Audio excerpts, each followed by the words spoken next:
BJP और उसके नेताओं के खिलाफ देश में नाराजगी बढ़ रही है। मेन स्ट्रीम मीडिया पर तो विपक्ष की आवाज वैसे ही दबाने के आरोप लगते रहे हैं और सोशल मीडिया पर सवाल उठ रहे हैं। उनके जवाब बीजेपी के पास नहीं है, लेकिन अब बीजेपी सांसद संबित पात्रा ने ये कहकर सनसनी फैला दी कि राहुल गांधी और कांग्रेस पार्टी से जुड़े लोगों के अकाउंट विदेश से ऑपरेट हो रहे हैं। उन्होंने कहा कि पवन खेड़ा का अकाउंट अमेरिका में बेस्ड दिख रहा है, जबकि महाराष्ट्र कांग्रेस का अकाउंट आयरलैंड से जुड़ा हुआ था, जिसे बाद में बदलकर भारत कर दिया गया। हिमाचल कांग्रेस का अकाउंट थाईलैंड से जुड़ा बताया गया।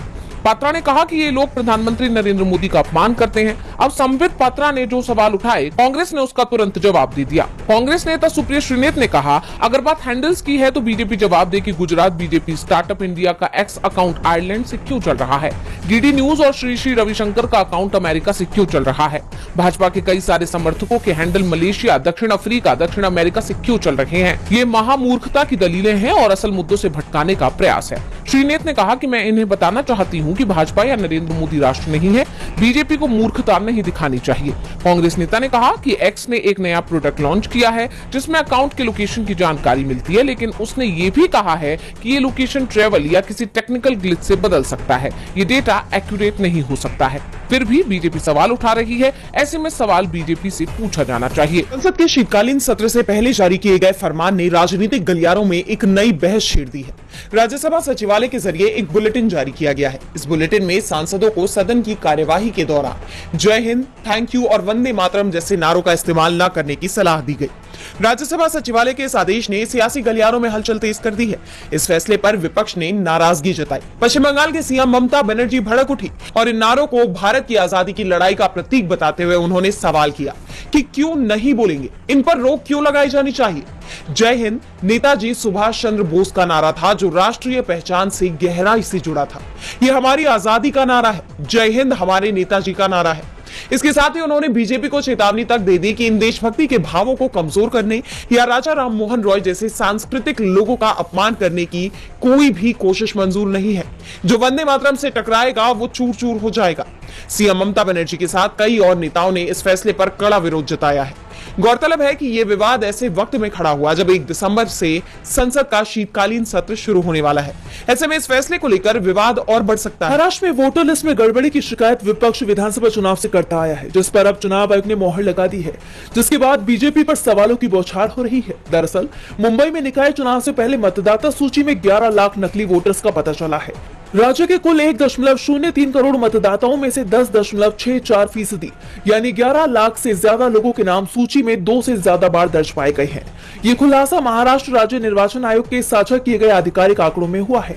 मसौदा मतदाता सूची का निरीक्षण करते हुए आयोग ने कहा 4.33 लाख मतदाताओं के नाम 2 से लेकर 103 बार तक दोहराए गए हैं, जिसे जोड़ने पर कुल डुप्लीकेट कॉपियों की संख्या 11,01,505 तक पहुंच गई है, जो किसी भी बड़े महानगर की वोटर लिस्ट के लिहाज से एक गंभीर चूक मानी जा रही है। बता दें कि ये पहला मौका है जब मतदाता सूची में दोहराव का स्तर इतना बड़ा सामने आया है। मतदाता सूची की सटीकता सुनिश्चित करने के लिए आयोग ने लोगों को सुधार और आपत्ति दर्ज करने का मौका भी दिया है। पहले इसकी अंतिम तारीख 27 नवंबर तय की गई थी, लेकिन अब इसे बढ़ाकर 3 दिसंबर कर दिया गया है। आयोग का कहना है कि बड़ी संख्या में मिली डुप्लीकेट कॉपियों के चलते नागरिकों को गलती सुधारने के लिए ज्यादा समय देना जरूरी था। बता दें कि मतदाता सूची में सुधारों और आपत्तियों के निपटारे के बाद अंतिम मतदाता सूची 10 दिसंबर को प्रकाशित की जाएगी। सुप्रीम कोर्ट में एक बार फिर एसआईआर प्रक्रिया के विरोध में जबरदस्त बहस छिड़ गई। एसआईआर को चुनौती देने वाली पश्चिम बंगाल, तमिलनाडु, पुदुचेरी, बिहार सहित कई राज्यों की याचिका पर सुनवाई लगातार दूसरे दिन भी जारी रही, जहां याचिकाकर्ताओं की तरफ से पेश वकील कपिल सिब्बल ने एक के बाद एक कई दलीलें पेश की और बीएलओ, जिन पर घर घर जाकर इस प्रक्रिया को पूरा करने की जिम्मेदारी है, उनके अधिकार क्षेत्र को लेकर सिब्बल ने कई सवाल किए। उन्होंने कोर्ट में 2016 की handbook of national electoral rules का जिक्र किया, फिर 2003 के इलेक्टोरल रूल का भी जिक्र किया। उन्होंने एक बार फिर इस बात पर जोर दिया कि बीएलओ किसी की नागरिकता कैसे तय करेंगे। वो एक स्कूल में टीचर है और लोगों से मांगे जा रहे दस्तावेजों को लेकर भी कहा कि आखिर वो दस्तावेज कहां से लाएंगे। इस पर कोर्ट ने कहा कि उन लोगों को इलस्ट्रेटिव डॉक्यूमेंट्स पेश करने होंगे। सिब्बल की दलीलों पर कोर्ट ने कहा कि हमें देखना होगा कि एक्ट और उससे जुड़े कानूनों की नॉर्मेटिव स्कीम में उन्होंने जो नोटिस दिया है वो अल्ट्रा वायर्स है या नहीं, यानी अधिकार क्षेत्र में है या नहीं। इसके जवाब में सिब्बल ने आगे कहा कि डिस्क्वालिफिकेशन का फैसला आरपी एक्ट यानी जन प्रतिनिधित्व अधिनियम 1950 से होता है, जबकि अनसाउंड माइंड का फैसला कोर्ट से होता है। रजिस्ट्रेशन और उम्र इसका आधार है। इसके उलट कोई भी बड़ा रिवीजन अल्ट्रा वायर्स होगा। सिब्बल ने पूरे कानूनी तथ्यों के साथ अपनी बात कही, साथ ही यह भी कहा कि स्कूल में एक टीचर को BLO बनाकर नागरिकता पर विचार करने का अधिकार देना एक खतरनाक बात है। एक्ट की स्कीम के खिलाफ कोई भी बड़ा बदलाव गलत होगा। उन्होंने कोर्ट में बताया कि आर्टिकल 327 के तहत संसद के पास कानून बनाने का अधिकार है।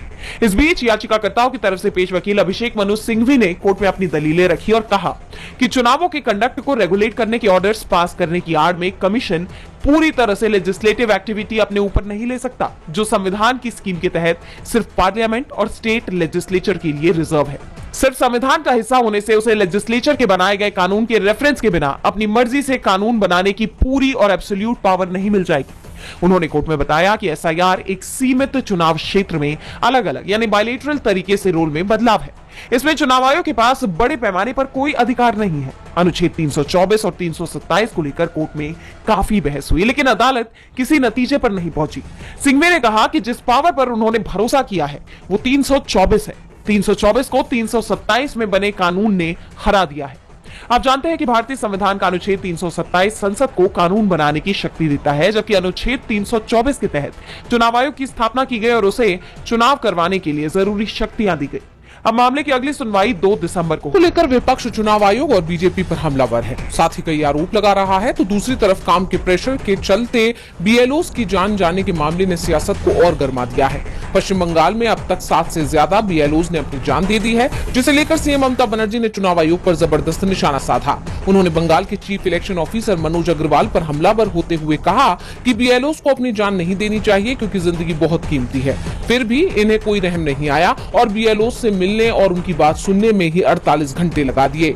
एक छोटे नेता की हिम्मत तो देखो, आखिर सरकार SIR कराने में इतनी जल्दबाजी क्यों कर रही है। तो वहीं सपा प्रमुख अखिलेश यादव ने भी BLOs की जान जाने को लेकर चुनाव आयोग से बड़ी अपील की।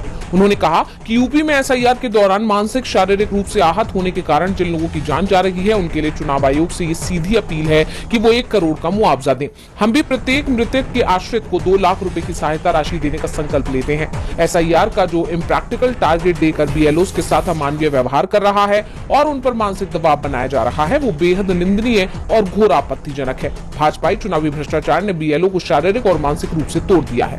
तो अब जो बातें अखिलेश यादव ने कही हैं उनका समर्थन RSS भी करता दिखाई दे रहा है। RSS से जुड़े अखिल भारतीय शैक्षिक महासंघ यानी ABRSM ने BLO की जान जाने के मामले में सवाल उठाते हुए कहा कि SIR की समय सीमा बढ़ाई जाए और इस प्रक्रिया के दौरान जिन लोगों की जान गई है उनके परिवारों को 1 करोड़ रुपए का मुआवजा दिया जाए। BLO के रूप में काम कर रहे टीचर्स को दबाव और धमकी का सामना करना पड़ा है। अब विपक्ष के सवालों से चुनाव आयोग और बीजेपी पूरी तरह से घिर गए। महाराष्ट्र के सीएम देवेंद्र फडणवीस आमतौर पर विवादित मामलों पर टिप्पणी करने से बचते हैं, लेकिन बीते दिन उन्होंने पहली बार उप मुख्यमंत्री एकनाथ शिंदे पर खुलकर हमला बोला है। दरअसल हाल ही में पालघर जिले में निकाय चुनाव के लिए आयोजित प्रचार रैली में शिंदे ने बिना बीजेपी का नाम लिए कहा था कि रावण भी अहंकारी था और उसकी लंका भी जल गई थी। आपको भी 2 दिसंबर को ऐसा ही करना है। उनके इस बयान पर पलटवार करते हुए सीएम फडणवीस ने कहा, उन लोगों को नजरअंदाज करें जो हमारे बारे में कुछ भी बोलते हैं। वो कह सकते हैं कि हमारी लंका जलाएंगे, लेकिन हम तो लंका में रहते ही नहीं। हम भगवान राम के अनुयायी हैं, रावण के नहीं। चुनाव के दौरान ऐसी बातें बोली जाती हैं, इन्हें दिल से ना ले। हम जय श्री राम बोलने वाले लोग हैं। 25 नवंबर को ही हमने राम मंदिर पर धर्म ध्वजा लहराई है। हम भगवान राम की पूजा करने वाली पार्टी के लोग हैं। लंका तो हम जलाएंगे। बता दें कि सीएम फडणवीस ने यह बयान वही दिया जहां शिंदे ने रावण वाला बयान दिया था, यानी पालघर जिला। जैसा आप जानते हैं कि महाराष्ट्र में भाजपा और शिवसेना के बीच तकरार बढ़ती ही जा रही है। खबरें हैं कि दोनों तरफ से एक दूसरे के नेताओं को तोड़कर अपने दलों में शामिल कराया जा रहा है। इसके अलावा भी कई मसलों पर मतभेद है। पिछले दिनों अमित शाह तक मामला पहुंचा था, लेकिन अब तक कोई सहमति नहीं बनती दिख रही। दरअसल भाजपा की तरफ से शिवसेना के कुछ पार्षदों को अपनी पार्टी में शामिल किया गया है। इससे भी शिवसेना नाराज बताई जा रही है। माना जा रहा है कि उसे लगता है कि निचले स्तर पर अगर भाजपा उसके संगठन को कमजोर कर देगी तो भविष्य में समस्या होगी। बीते दिनों इसी के विरोध में सीएम फडणवीस की कैबिनेट मीटिंग में भी शिवसेना के मंत्री नहीं गए थे। इसके अलावा बाद में उनके साथ मंत्रियों ने विरोध तक जताया था। फिर एकनाथ शिंदे दिल्ली आकर अमित शाह से मिले थे। कहा जा रहा था कि उन्हें भरोसा मिला था कि अगर शिवसेना की तरफ से भाजपा के नेताओं को अपनी पार्टी में नहीं शामिल किया गया तो फिर भाजपा भी ऐसा नहीं करेगी। अब देखना यह होगा कि सीएम फडणवीस के पलटवार पर शिंदे का कोई बयान आता है या नहीं। अब बहुचर्चित एप्स्टीन मामला बीजेपी के गले की फांस बनता नजर आ रहा है। ट्रंप प्रशासन ने जब इस केस की फाइल को सार्वजनिक किया तो पहले इसमें केंद्रीय मंत्री हरदीप सिंह पुरी का नाम सामने आया। उसके बाद द वायर की रिपोर्ट में दावा किया गया कि शोषण के आरोपी जेफरी एप्स्टीन ने प्रधानमंत्री नरेंद्र मोदी और व्हाइट हाउस के प्रमुख रणनीतिकार स्टीव बैनन के बीच मुलाकात कराने की पेशकश की थी, जिसके बाद भारत में बवाल मच गया। विपक्ष ने इसे लेकर गंभीर चिंता जाहिर की और अब तो बीजेपी के अंदर भी इसे लेकर सवाल उठने लगे हैं। पार्टी के वरिष्ठ नेता और पूर्व राज्यसभा सांसद सुब्रमण्यम स्वामी ने इस मामले पर अपनी प्रतिक्रिया दी और न सिर्फ प्रतिक्रिया दी बल्कि बीजेपी हाईकमान पर करारा तंज भी कसा है। उन्होंने अपने सोशल मीडिया हैंडल एक्स पर एक पोस्ट में लिखा कि यह बीजेपी के हित में है कि वो पार्टी के प्रमुख नेताओं जिनका लोकसभा या राज्यसभा में 5 से ज्यादा बार कार्यकाल रहा हो, उनकी एक कॉन्फ्रेंस आयोजित करे ताकि पार्टी को अमेरिका में अवैध शारीरिक शोषण की गतिविधियों में शामिल कुछ भारतीय राजनेताओं से जुड़े नए अंतरराष्ट्रीय घोटाले से निपटने के लिए तैयार किया जा सके। उनकी तस्वीरें जल्द ही प्रतिष्ठित अमेरिकी अखबारों में छप सकती है, जिससे भारतीय राजनेताओं और हमारे देश को नुकसान पहुंच सकता है। उन्होंने किसी का नाम तो नहीं लिया, लेकिन उनके बयान से साफ है कि उनका इशारा किसकी तरफ था। आप जानते हैं कि जेफरी एप्स्टीन अमेरिका का बड़ा अपराधी था। उसे फ्लोरिडा और न्यूयॉर्क में नाबालिगों के शारीरिक उत्पीड़न और तस्करी के लिए जेल की सजा सुनाई गई थी। यह नाम एक बार फिर चर्चा में इसलिए आ गया है क्योंकि अमेरिकी राष्ट्रपति डोनाल्ड ट्रंप के एप्स्टीन के साथ संबंध होने के दावे किए जा रहे थे और अब इसमें भारतीय राजनेताओं के नाम भी सामने आ रहे हैं, जिससे देश की सियासत में तूफान आ गया है। कांग्रेस ने इस मामले में पीएम मोदी से जवाब की मांग की है। पार्टी नेता विंग कमांडर अनुमा आचार्य ने ट्वीट कर लिखा है कि भारत की शीर्ष नेतृत्व का किसी भी रूप में प्रत्यक्ष या परोक्ष नाबालिगों की तस्करी में शामिल व्यक्ति से संबंध होना बेहद गंभीर मामला है और प्रधानमंत्री से तुरंत जवाबदेही की मांग करता है। और अब खुद बीजेपी नेता भी सीधे हाईकमान यानी पीएम मोदी और गृह मंत्री अमित शाह पर निशाना साध रहे हैं। ऐसे में अब नेतृत्व की तरफ से क्या